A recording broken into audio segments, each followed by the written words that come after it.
The sky over New York City was clear that morning, but the world was not calm. People stopped in the streets, their eyes looking up at something that should not be there. A glowing ship, silver and silent, floated above the skyline. Not moving, not falling, just watching, for 3 hours. No one knew what to say. It didn't shoot. It didn't speak. It just stayed there like a giant eye in the sky. Then, at exactly noon, a voice came through every screen and speaker around. The world, it was soft, calm, and not human. We come in peace. The voice said, we seek only to talk. Governments moved fast, military bases went on high alert. Scientists gathered in rooms full of machines and questions, and deep inside the Global Peace Council headquarters, a decision was made. They would meet this visitor, not with weapons, but with words. From the ship came only one being. She floated down without a suit, without fear, and landed gently in the middle of the council courtyard. Her name was Zura, and she was unlike anything anyone had seen. She looked almost human: 2 eyes, 2 arms, 1 face, but her skin changed colors every few seconds. It moved like light across water, blue to green, green to purple, sometimes even glowing gold. People watching felt both amazed and afraid. Her voice was soft, musical, like a song that you almost remember from a dream. I cannot be touched by humans, she said the moment she arrived. It is for your safety, and mine. No one understood why, but she said it with a face so serious, no one dared to argue.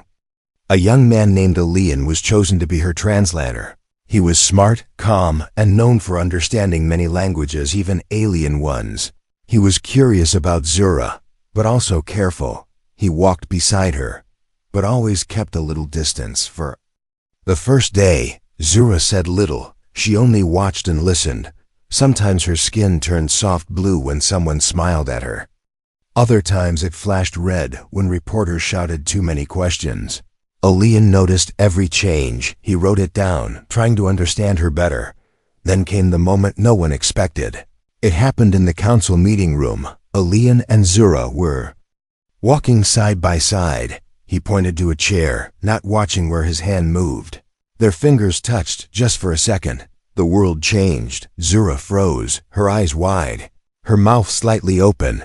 Her skin turned pitch black like the deep ocean at night, and her eyes glowed white.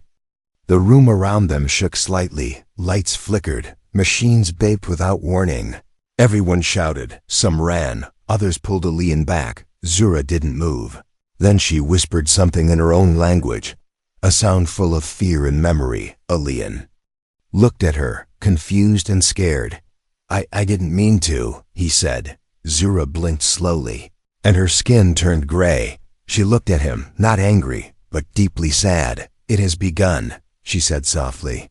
I hoped this time would be different. The council rushed to separate them. Elian was taken to a safe room, questioned again and again. Did you feel anything strange? Did she say anything else? Do you feel sick? He said no to all, but something inside him felt different. He couldn't explain it, like a small voice whispering at the back of his mind. That night, Elian sat alone, watching the stars from his room, far above. Zura's ship still floated silently. He thought of her eyes, her voice, and the fear he saw when they touched. In another room, behind glass, Zura sat quietly. Her skin was still gray. Calm but uncertain, she looked up, as if she knew Elian was thinking about her.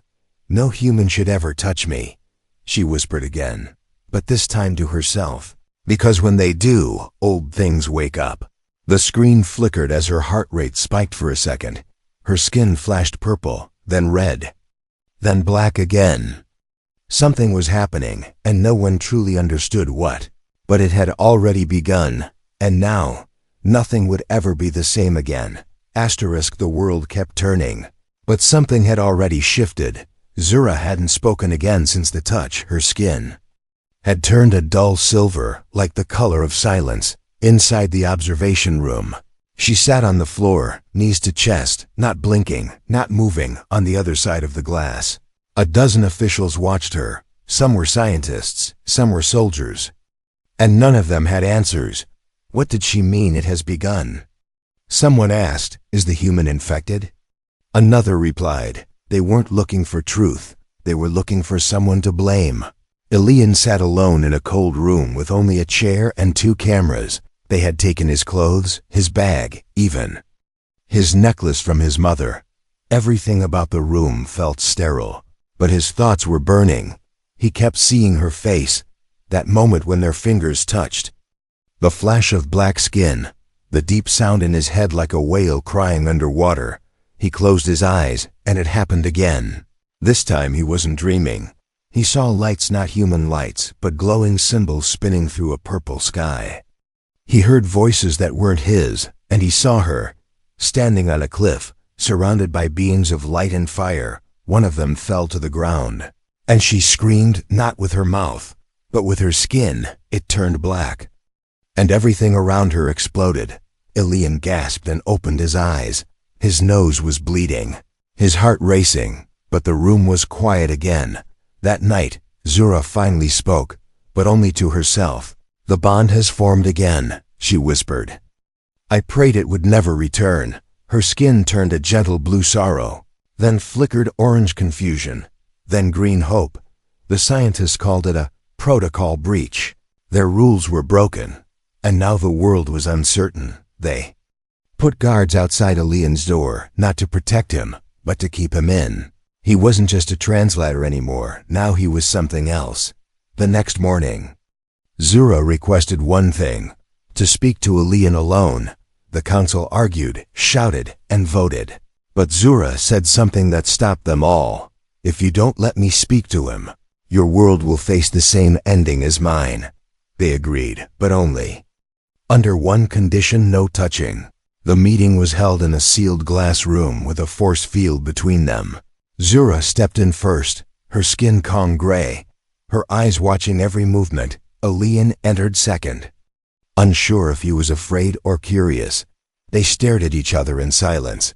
Then Zura spoke, and this time her voice was soft, tired, and human-like. The last time one of my kind bonded with a human, she said. A sun collapsed. Elian didn't understand. He only said one word, why me? Zura tilted her head. I don't choose, she said. The bond chooses. She explained that her race had been designed to avoid physical contact with others.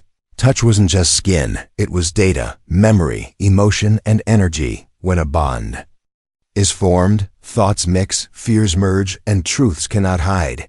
You've seen pieces of my memories, haven't you? She asked. Elian nodded slowly. I've seen things I don't understand, he said. Wars, lights, screaming. Zura's skin turned violet pain. That was my planet, she whispered. That was the end. Now Elian understood something frightening. He wasn't just a translator anymore. Zura's memories were becoming part of his mind, her feelings, her history, even her fear. They were growing inside him like a second heartbeat. And it was only the beginning. Back in the command room, an officer whispered to his superior. The alien is lying, he said. She's manipulating the boy. We should separate them permanently. Another agreed. They didn't know the truth. They couldn't feel what Elian was feeling. That night, Elian had a second vision. He saw a massive shadow in space, alive, ancient, moving toward Earth. It had no shape, just hunger. Zura's voice echoed in his head. If the bond is broken too soon, it will find you. He woke up gasping for air. Outside his room, alarms began to ring. Zura was standing in the hallway, eyes glowing white, skin burning red. She had escaped, but not to run away. She was coming for him, not to hurt him, but to protect him, because the real danger had already noticed them. The night had no stars, but something was watching from the dark. Inside the underground base, alarms kept ringing, but no one was certain why.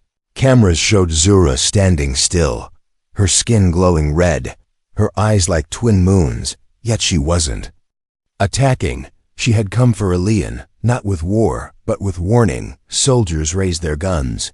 Scientists shouted to stand down. Zura lifted her hand slowly, palm open. Her skin flickered from red to green calm. A silent message, one only Elian could truly read now. In his room, Elian felt the signal before hearing it. A low hum in his chest, like a soft earthquake inside his bones. His heartbeat didn't feel like his anymore. He looked in the mirror, and for a second, just a second, his eyes glowed silver. Zura was brought to him again. This time with no barrier, no glass. 2 guards stood nearby, fingers tight on triggers, but Zura ignored them.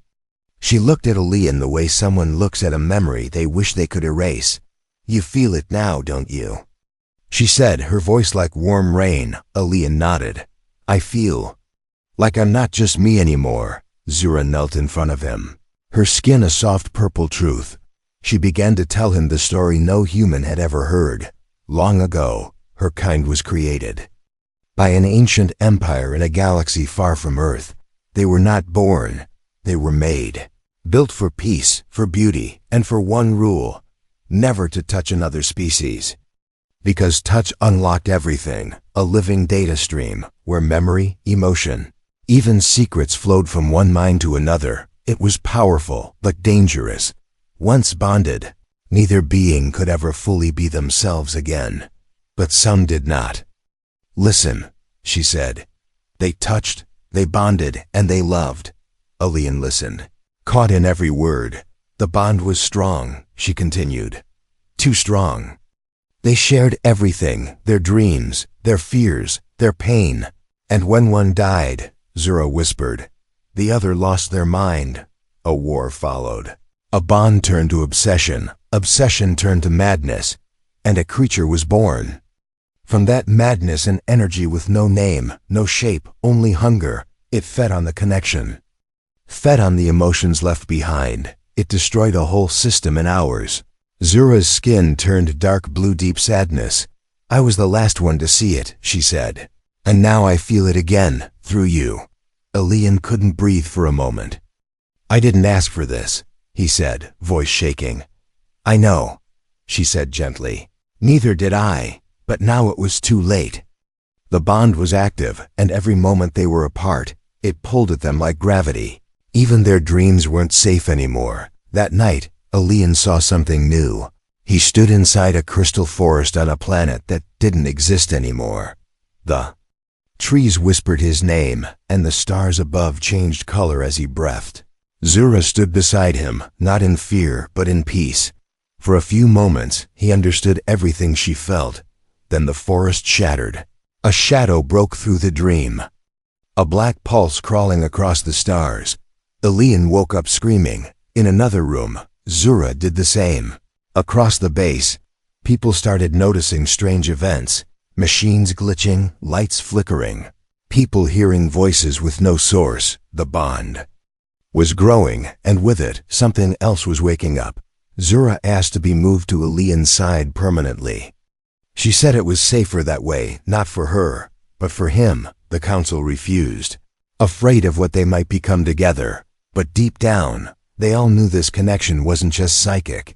It was cosmic, ancient, and not under human control. Elian sat alone again. But now, when he closed his eyes, he didn't just feel his thoughts. He felt hers, her loneliness, her guilt, her hope. And he whispered one thing to the silence. "I'm not afraid of her." Outside the base, the sky cracked for just 1 second. No one saw it, but Zura did. Her skin turned pale gold, something never seen before. It wasn't fear or sadness. It was warning. Something was coming, and it was coming for the bond. Elian was awake, but not here. His eyes were open, but he was somewhere else. The world around him didn't feel like Earth anymore. The air shimmered like glass, and the sky was a spinning river of lights. He stood on a field of silver dust, stars glowing just above the ground. He turned, and there she was, Zura, taller than before. Her skin glowing like fire under water. Her eyes were closed, and when she opened them, they weren't her own. They were someone else's memories. "Elian," she whispered, though her mouth didn't move. "You shouldn't be here yet. I keep seeing these places," he said, voice shaking. "They're not dreams, are they?" Zura slowly nodded. "No," she said. "They're mine. The dream cracked, and Elian woke up gasping. His hands were shaking, sweat pouring down his back. He looked around, earth, walls, lights, but he didn't feel alone. Zura wasn't in the room, but her presence was. Soft like a voice in the wind, loud like a thought that isn't yours. He stood in front of the mirror, and for the first time, he saw her reflection beside his, not standing, echoing, a second self, flickering in and out of him. His heartbeat wasn't one rhythm anymore, it was two across the base. Zura was inside a sealed lab, surrounded by machines. She had agreed to tests, but not because she trusted them. Because she feared what was coming, and she needed to know how much time was left. "We're seeing strange spikes in his brain," a doctor whispered. "His neural patterns are changing, not human anymore." Zura heard it all, her skin turned. Dark purple worry. "He's merging," she said quietly. "Faster than expected." The doctor looked confused. "Merging with what?" Zura didn't answer. She was too afraid the answer would soon arrive on its own. Later, when they were finally alone again, Zura placed her hand near Elian's, not touching, just close enough for the bond to hum between them. "You're seeing my past," she said. "But not just memories. They're feelings that never faded." "Why me?" he asked again. "Why not anyone else?" She smiled sadly, her skin glowing soft silver acceptance. "The bond doesn't choose who is ready," she said. "It chooses who is needed." Each time Elian closed his eyes now, he was taken deeper. He saw battles with no soldiers, just thoughts fighting thoughts. He felt grief that wasn't his, love that had bloomed in a world that no longer existed. He stood in a garden made of floating crystal trees. He watched two figures sit side by side, fingers almost touching, and then the shadow came again. It swept across the sky like spilled ink. Voices screamed without sound. Planets fell like stones into fire. And one word kept echoing: "Devourer." Elian woke up coughing black mist. The doctors ran to him, confused, scared, but Zura already knew. "It found us," she said, voice hollow. "It always does." That night, Elian heard Zura's voice clearly in his head for the first time. Not a memory, not a dream, but direct thought. "It's not just feeding on the bond," she said. "It's learning through you." He looked out the window, and for a moment, he saw something in the sky just behind the stars, moving, watching, waiting. The next morning, the council met in secret. "Elian is becoming a threat," someone said. "We don't know what's happening to him." "He's changing," another added. "And so is she." Their plan was simple: separate them permanently, by force if necessary. But they were already too late, because the bond was no longer just between two beings. It was a doorway, and it had already been opened. The stars were not blinking anymore. They were trembling, high above Earth. In the quiet dark where satellites sleep, a signal moved silent, slow, and ancient. It passed through systems, ignored machines, and whispered into space with no sound. A message had been sent, and something had heard it. Zura woke before the sun, her skin flickering silver to black, then back again. She looked out her chamber window, not at the Earth, but beyond it. Something in the fabric of space had changed. The silence wasn't silent anymore. It was breathing. Elian felt it too. He was in the medical wing, surrounded by guards now, but they couldn't protect him from what lived inside his mind. He no longer needed sleep to see her memories. Now the visions came in broad daylight. Quick flashes of stars burning, galaxies dying, and something moving through them all. A shape with no name, no edges, no mercy. He whispered one word that came to him without knowing why. "The Varn." Zura turned her head sharply when she heard him speak it. Her skin pulsed violet, then crimson, then still. "You saw it," she said. "You felt its voice." Elian nodded. "It's looking for us." Zura took a deep breath. "I think it already found us, far from Earth, beyond Mars." A crack in space twisted open, like torn paper. Something vast slipped through it, more shadow than ship. It wasn't alive, but it was hunting. It followed the bond signal, the energy that Zura and Elian created when they touched. like a predator following the scent of blood. On Earth, the Global Council was in panic. Their radar picked up a massive reading near the edge of the solar system. No one knew what it was. No name, no language, no message, just size and movement and silence. Should we prepare weapons? A general asked. Zura entered the room before they could finish. You're already too late, she said, her voice colder than usual. You knew this was coming. One of the leaders said angrily. Zura nodded. I tried to stop the bond, she said, but it formed anyway. And now it's coming for both of us. Some wanted to send Zura into orbit, to use her as bait. Others argued to destroy the alien ship entirely. But Elian stood up, his voice shaking, yet stronger than ever. She didn't bring it here, he said. We did. When we touched. Silence followed. Zura stepped beside him. We don't have time to argue, she said. If you try to fight it the way you fight your wars, you'll all be gone before your missiles even launch. A scientist asked. What is it exactly? Zura's skin turned stone gray. Fear held still. It's not a machine, she said. It's not a species. It's what happens when a bond breaks violently. It is sorrow left alive, rage given shape, memory without a mind. The devourer had many names in her world, but one meaning, the end of connection. Elian felt something in his chest tighten. The bond inside him was vibrating, glowing faintly beneath his skin. He could feel the thing drawing closer. It wasn't just chasing them, it was learning them. Later that evening, Elian sat near the garden window, where the sky turned soft and orange. A small child walked by, curious about Zura, before the guards could stop her. The child ran up and smiled. Zura froze, unsure, but did not step back. The child gently placed a flower in her hand. Zura's skin turned gold, warm and soft. She smiled for the first time in days. Elian whispered, What does that color mean? Zura looked down at her hand, then at the child walking away. It means hope, she said quietly. That night, the stars flickered again, one by one. The devourer was closer now, not tomorrow, not next week, now, and for the first time since she came to Earth. Zura looked at Elian and said, There's only one way to survive this. We must become one mind, asterisk. The moon blinked, just once. Then it vanished behind a shadow that did not belong in this galaxy, above the Earth. Space cracked open like ice under pressure. The stars around it flickered out one by one, and from the darkness came a presence, vast, cold, and without face. The devourer had arrived. No message, no demand. Just silence that pressed against the planet like a weight. Inside the global defense tower, red lights painted every wall. Screens showed something too big to fit. Not a ship, not a being, just an endless shape with no beginning or end. Every signal failed. Every probe went blind. Zura stood in the center of the command room.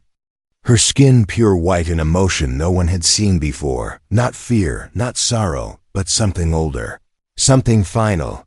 This is not a battle you can win with guns, she said. It doesn't come to fight, it comes to consume. Military generals shouted over her.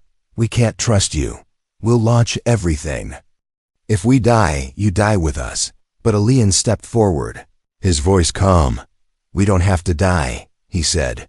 Not if we listen. He walked to Zura's side, and for the first time, he reached for her hand. No guards stopped him. No alarm screamed. The moment their skin touched, the room went quiet. Zura's skin glowed silver and gold. Elian's eyes lit like twin stars, and together, they began to change. Not into something monstrous, but into something connected. Their bond grew from skin to mind, from memory to energy. Machines around them shorted out, not from damage, but from too much data, too much feeling. Zura turned to the others. There is a way to stop it, she said, but it requires full trust. No weapons, no lies, no secrets between us. Elian looked at the leaders. We need a global link, human minds connected to ours. If we open the bond fully, we can send out a wave not of power, but of memory. Zura nodded. The devourer is a creature born from broken bonds. It feeds on fear, on betrayal, but it cannot survive connection. At first no one believed it, but outside, the skies began to bleed light, the oceans trembled, birds vanished. And all around the world, people felt cold deep in their bones. So Earth agreed, not because it understood, but because it had nothing left to lose. The bond room was built in 2 hours, using every system across the globe. Cables, satellites, neural links. Every human technology focused on one thing: connection. Elian and Zura sat in the center, their hands still joined as machines hummed. Around them, they closed their eyes and opened their minds. In that moment, across the world, people felt something, a thought not their own, a voice from far away, a warmth inside their chest. Memories flowed like rivers, children laughing, hands holding, songs sung at funerals, first kisses, last goodbyes. Billions of memories, both painful and beautiful, woven together into one wave, and they sent it out. The devourer felt it. A soundless scream echoed through the sky. The shadow that wrapped the planet began to tremble, not from anger, but from pain. The waves struck it like sunlight hitting smoke. The darkness cracked, shattered, broke apart, not from weapons, but from reminders. It couldn't hold against unity. It couldn't feed on love. In one final burst, the devourer collapsed into itself and vanished. The skies cleared, the stars returned, and the moon blinked back into view, calm and whole. Inside the chamber, Elian collapsed. Zura caught him, her skin a soft sky blue piece. Earth had survived, not because it was strong, but because it remembered how to feel together.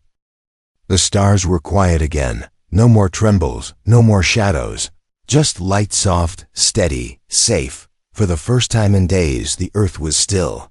No alarms, no screaming skies, no weight pressing on the world's chest, only silence, and in that silence, healing began. Inside the bond room, where connection had saved humanity, Elian lay still, monitors beeped softly beside him. But his mind was far away, not broken, just traveling through memory. Zura sat beside him, unmoving. Her skin was light blue now, with streaks of white across her arms, calm and something new. Gratitude. He had reached into her storm and held her hand, and somehow, together, they had changed the ending. When Elian opened his eyes, he wasn't the same. His heartbeat felt deeper, like it carried more than just blood. His thoughts felt wider, like someone else's memories now lived beside his own. He turned his head and saw Zura watching him, her eyes softer than he'd ever seen. "You came back," she said. "I didn't want to leave," he whispered back. "You didn't," she replied gently. "You just grew." Outside, the world was already changing. People had felt something through the bond connection, emotion, truth, and now they couldn't unfeel it. Soldiers cried for strangers. Enemies called each other by name. Children who had nightmares the night before now woke up laughing. A world that had been divided for so long had glimpsed something ancient and beautiful: unity inside the tower. The council met again. This time, there were no threats, no weapons, only questions, and a quiet kind of respect. "What happens now?" one asked. Zura looked up, her skin warm green growth. "You remember," she said. "That's all. Remember what it felt like to be joined. Then teach others." They wanted her to stay. They wanted to study her, understand her fully. But Zura had other plans. "I was never meant to be your guest forever," she said. "I was just your mirror. You looked into me and found yourselves." Elian stood beside her now, stronger than before, his voice calm but certain. "I'll go with her," he said, "not to leave Earth, but to carry Earth farther." Some cried, some cheered, some simply watched. They didn't fully understand, but they felt, and that was enough. Zura's ship opened once again, silver wings unfolding like a flower in moonlight. She stepped inside, Elian beside her. As the ship rose into the clouds, people across the world looked up, not with fear this time, but wonder. Inside the ship, Elian turned to her. "Will we ever come back?" Zura smiled, her skin golden again. If the bond calls us home, she said, we will answer. And far above Earth, where stars whispered to each other and silence was deep enough to hold dreams, a small ship carried two hearts beating as one, not alien, not human, just connected, and somewhere in the vastness of the universe, another bond waited to be found.